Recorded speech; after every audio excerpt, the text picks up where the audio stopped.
श्रीवाराहीकवचम्। अस्य श्रीवाराहीकवचस्य त्रिलोचनऋषिः अनुष्टुप्छन्दः श्रीवाराहीदेवता। ॐ बीजं ग्लौं शक्तिः स्वाहेति कीलकं मम सर्वशत्रुनाशार्थे पारायणे विनियोगः। ध्यानम् ध्यात्वेन्द्रनीलवर्णाभां चन्द्रसूर्याग्निलोचनां विधिविष्णुहरेन्द्रादि मातृभैरवसेवितां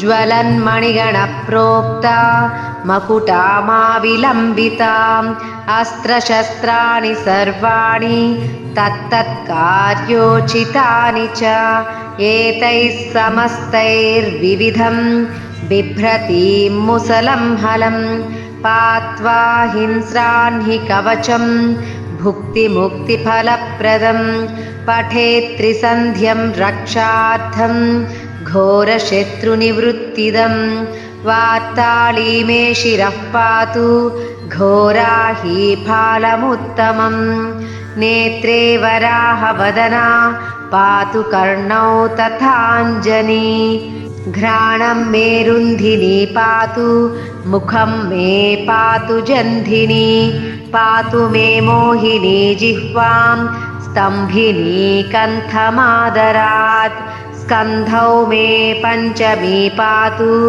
भुजौ महिषवाहना सिंहारूढा करौ पातु कुचौ कृष्णमृगाञ्चिता नाभिं च शङ्खिनी पातु पृष्ठदेशे तु चक्रिणी खड्गं पातु च कट्यां मे मेढ्रं पातु च खेदिनी गुदं मे क्रोधिनी पातु जघनं स्तम्भिनी तथा चण्डोच्चण्डश्चोरुयुगं जानुनी शत्रुमर्दिनी जङ्घाद्वयं भद्रकाली महाकाली च गुल्फयोः पादाद्यङ्गुलिपर्यन्तं पातु चोन्मत्तभैरवी सर्वाङ्गं मे सदा पातु कालसङ्कर्षिणी तथा युक्तायुक्तास्ति तन्नित्यं सर्वपापात् प्रमुच्यते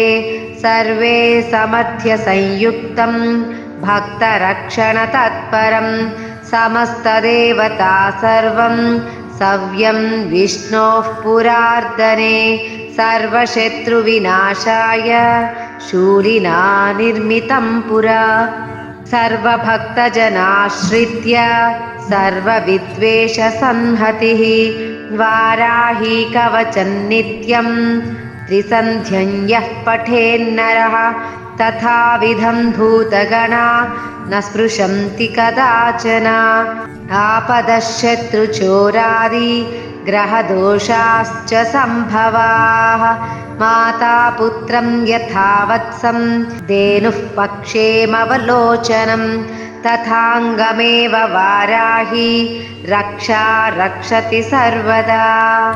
इति श्री वाराही कवचस्तोत्रम्।